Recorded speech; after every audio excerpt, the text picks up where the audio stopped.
Adani group के founder और दुनिया के टॉप अमीरों की लिस्ट में शामिल गौतम अडानी ने भारतीय अर्थव्यवस्था को लेकर खुशी जाहिर की है और इसे तेजी से बढ़ती अर्थव्यवस्था बताया है।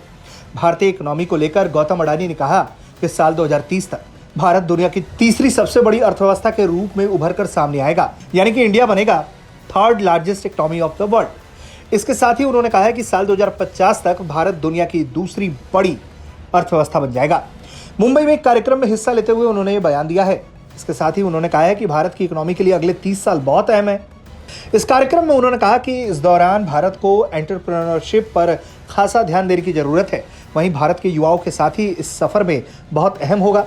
भारत के स्टार्टअप के लिए $50 बिलियन तक की फंडिंग पिछले 8 सालों में मिली है। ऐसे में ये स्टार्टअप भारत के विकास की गति को बहुत तेज कर सकते हैं।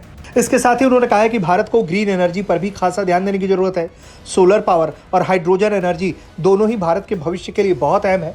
इसके साथ ही उन्होंने कहा है कि भारत 2050 तक ग्रीन एनर्जी का निर्यातक देश बनकर उभरेगा। हमारी अर्थव्यवस्था को पहली $1 ट्रिलियन की इकोनॉमी बनने में 58 साल लग गए, लेकिन इसके बाद हमने 5 साल में $3 ट्रिलियन का आंकड़ा छू लिया। अगले 12 से 18 महीने में भारत $4 ट्रिलियन इकोनॉमी तक पहुंच जाएगा। उम्मीद है कि 2050 तक $30 ट्रिलियन की अर्थव्यवस्था भारत बन जाएगा। गौतम अडानी ने कहा कि पीएम मोदी के नेतृत्व में भारत तेजी से विकास की पटरी पर दौड़ रहा है।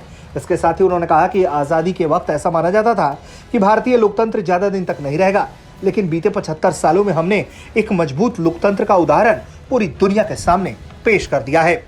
ऐसे में यकीनन आने वाले दिनों में भारत अगर अपना डंका बजवाना चाहता है तो वो अपने मेहनत और लगन से यकीनन बजवा भी सकता है। ब्यूरो रिपोर्ट, भारत तक।